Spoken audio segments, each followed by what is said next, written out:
Hey everyone, Connor here from Kamerastore.com, joined by Nico, and we're doing another round of Q&A. We collected questions on Instagram last Thursday, and now we're going to answer them. So if you have any questions for us, leave a comment below and maybe you'll get to see it in the next video. Or follow us on Instagram and also leave a question there on Thursdays. Yeah. So first question, Juan Latorre. Have you ever thought about opening a retail store in Barcelona?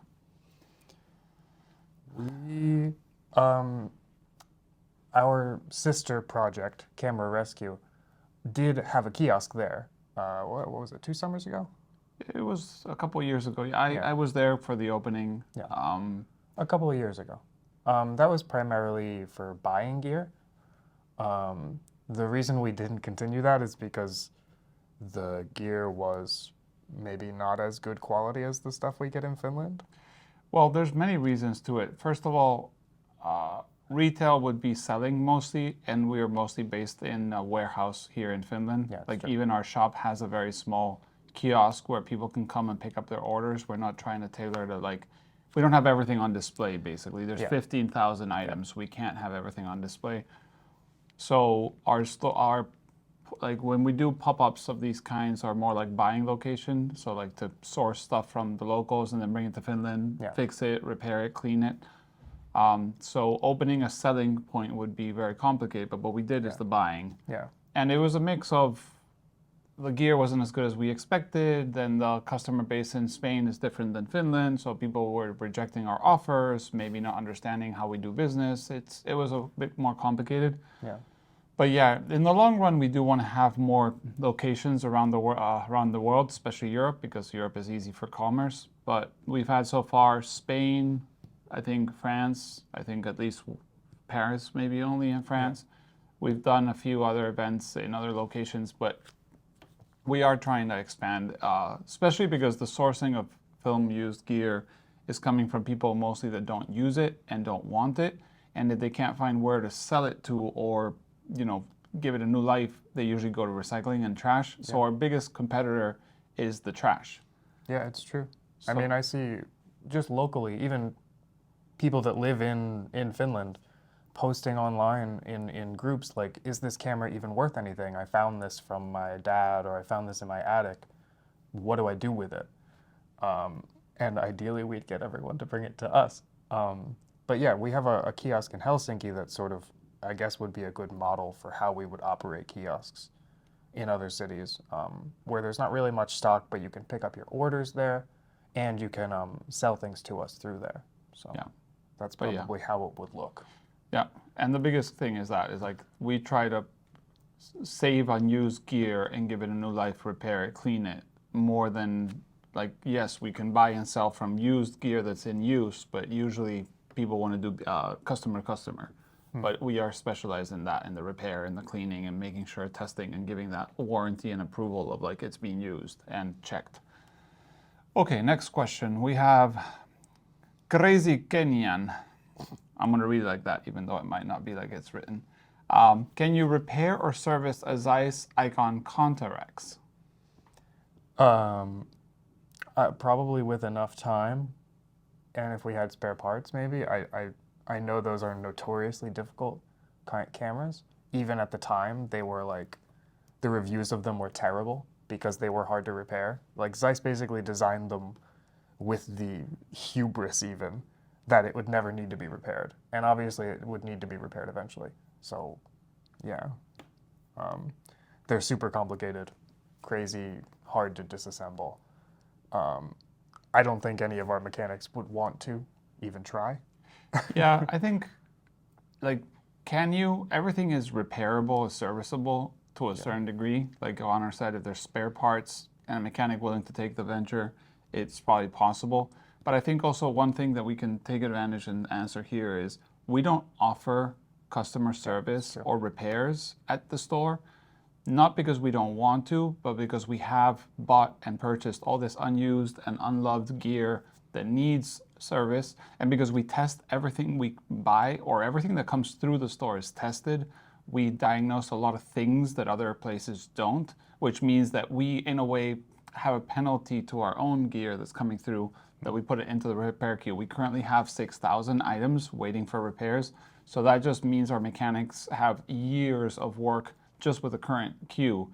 So we can't open the repair service to others. Spare parts are scarce, and we are trying to make the best we can with the gear we have. Plus, customer cameras, at least mechanics I know, have a bit of a hard time when they know that what they're touching is someone's camera. Yeah.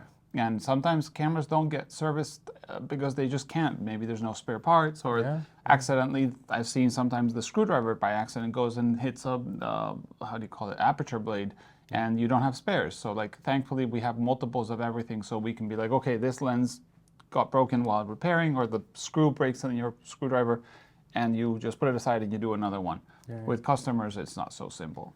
Yeah, I mean, if you break something that's irreplaceable to somebody, that's a lot harder than if you break something from our, third floor spare part warehouse and we can just go get another one. Yeah.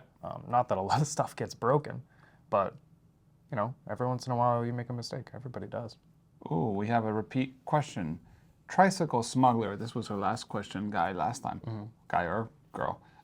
Tricycle smuggler says, how many locations has Kamerastore had over the years in Tampere? Do you know? I definitely have had it explained to me at some point. I've heard it recently. So I remember when we had our 10-year anniversary and we were counting the places and going through the history, and I wrote a whole article about it, but I don't remember the exact number. It's like 5 or 6. So the company, if you haven't heard, was started by Juho, who also runs Camera Rescue. You'll see him there doing reels and cool vlogs when he travels. He always has the amazing experiences while traveling. And then Jussi joined him.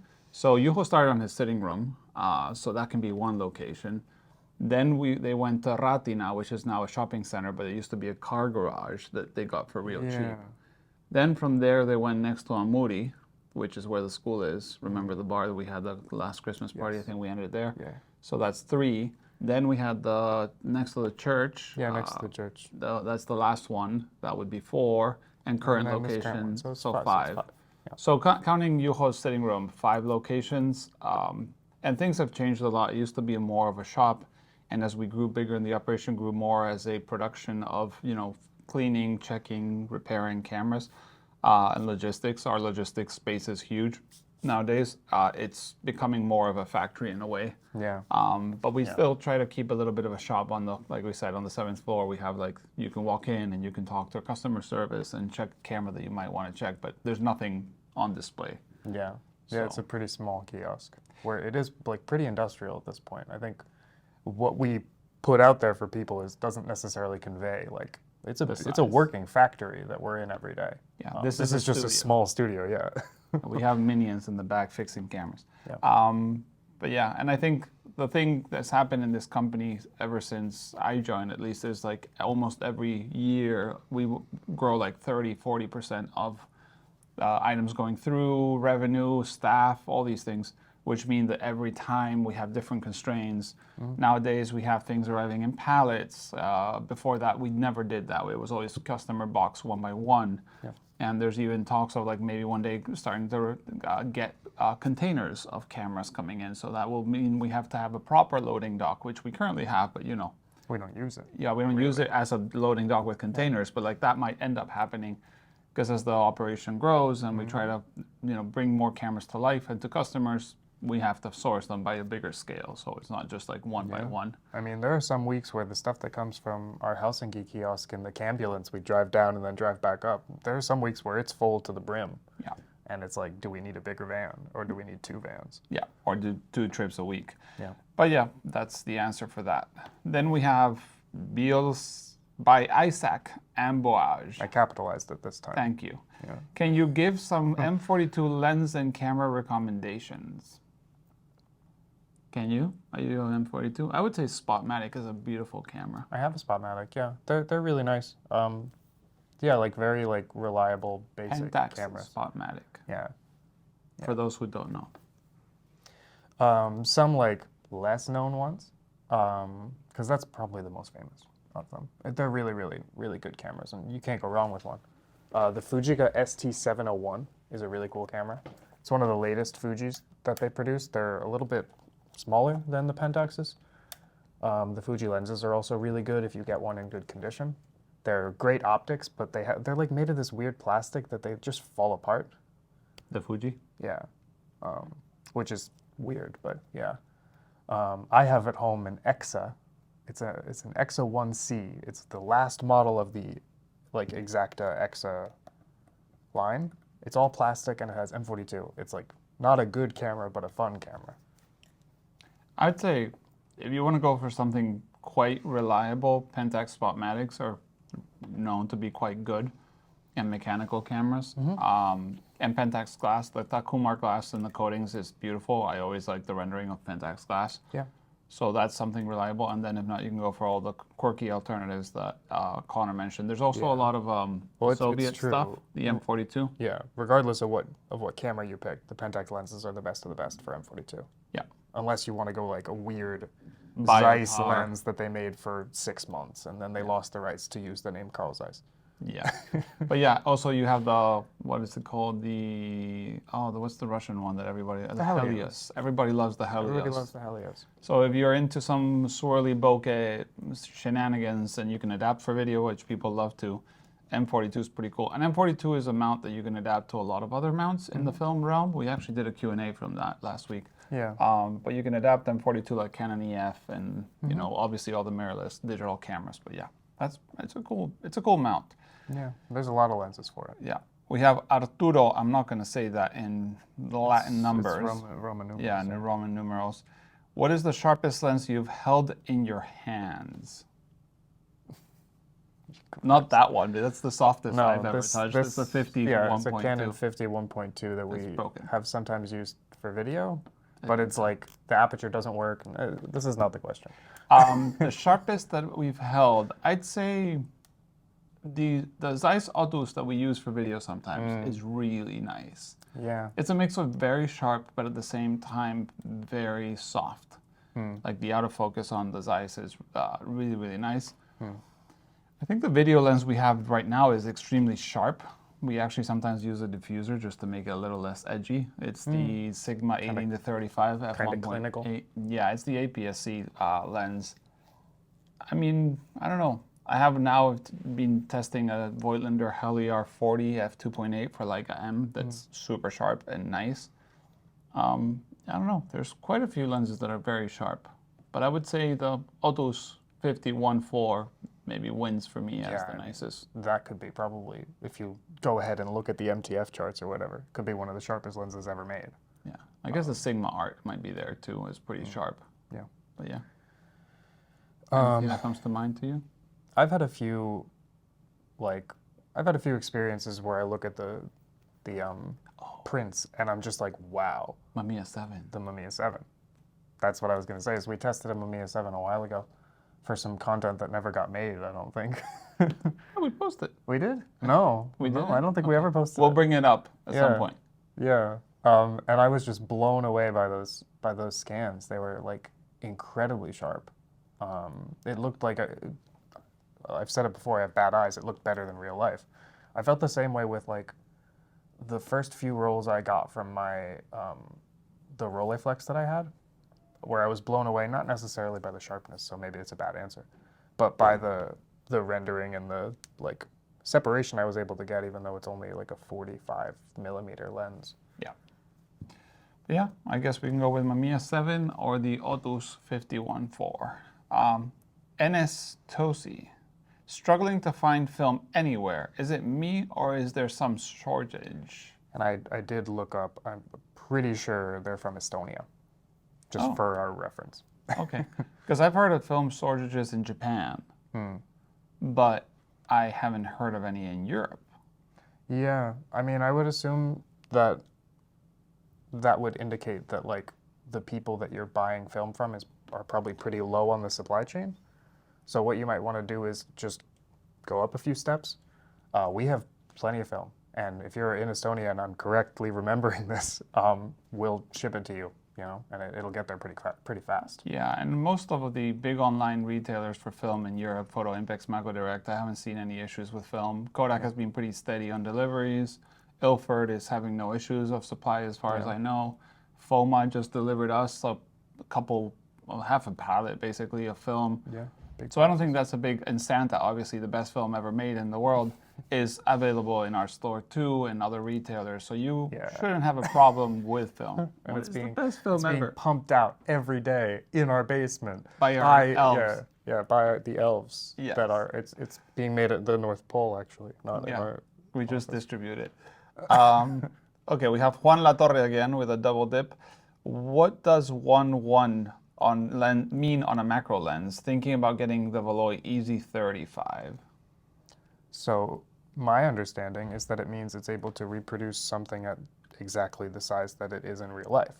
Correct. So it's, like if you take a picture of something, it's going to look exactly the same size. the same size. On the piece of film or sensor. Yeah. So if you're shooting, let's think of a coin because that's kind of a nice reference. If you're shooting a coin, and let's say we're going to go with euros, we're in Europe.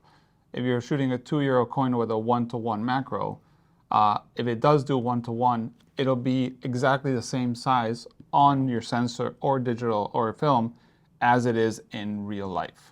So if you're thinking about a Valois Easy 35 and you're scanning with a full frame, a 1:1 should give you exactly a full frame picture of your full frame film shot.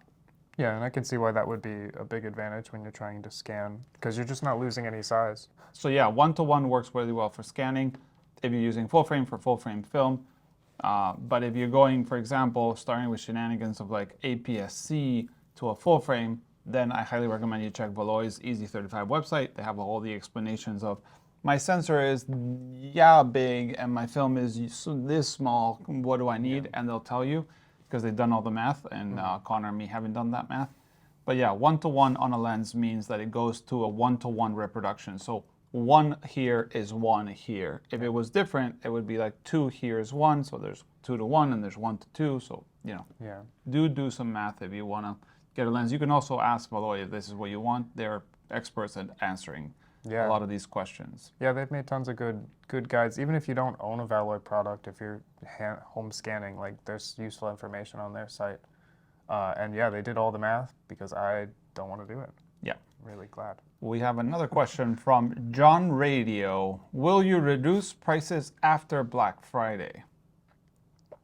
We don't really participate in Black Friday.